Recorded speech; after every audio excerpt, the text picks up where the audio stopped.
Сәлем достар, бүгін біз балды торт пісіреміз. Ол үшін алдымен жұмыртқамыз бен қантты жақсылап араластырамыз. Одан кейін сары майды қосамыз. Сары майымыз бөлме температурасындағы сары май болуы қажет.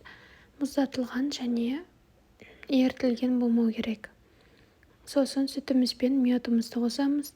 Барлығын жақсылап араластырамыз. Содан кейін водяной баняда тестамызды барлығы біркелкі болғанша араластырамыз. Жиі араластырып тұру қажет. Ас содасы мен уксусымызды қосамыз. Барлығын жақсылап араластырамыз. Сәл суығаннан кейін ұнымызды қосамыз. Ұн електен өткізілген және мөлшерінен артық болмау керек. Мөлшерінен артық ұн пайдалансаңыз, тестаңыз қаттылық болып кетуі мүмкін. Теста қолға жабысқақ болады.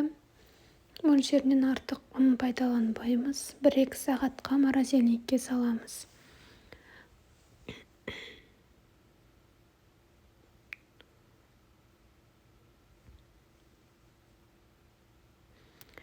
Морозильниктен алынғаннан кейін 4-5 бөлікке бөлеміз. Мен алдыға бөлдім. Бірден пергамент қағазына ұн сеуіп, жұқалап жайып шығамыз.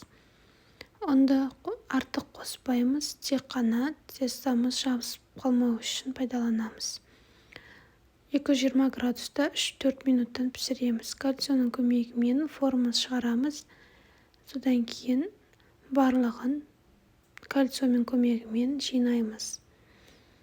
Кремін заварной крем болмаса қаймақтан жасасаңыз да болады. Мен қаймақты пайдаландым. Жан-жағында қалған корждардан ұнтап әрлеуге пайдалансаңыз болады. Өте жұмсақ болып шығады. Жасап көріңіздер, ас болсын.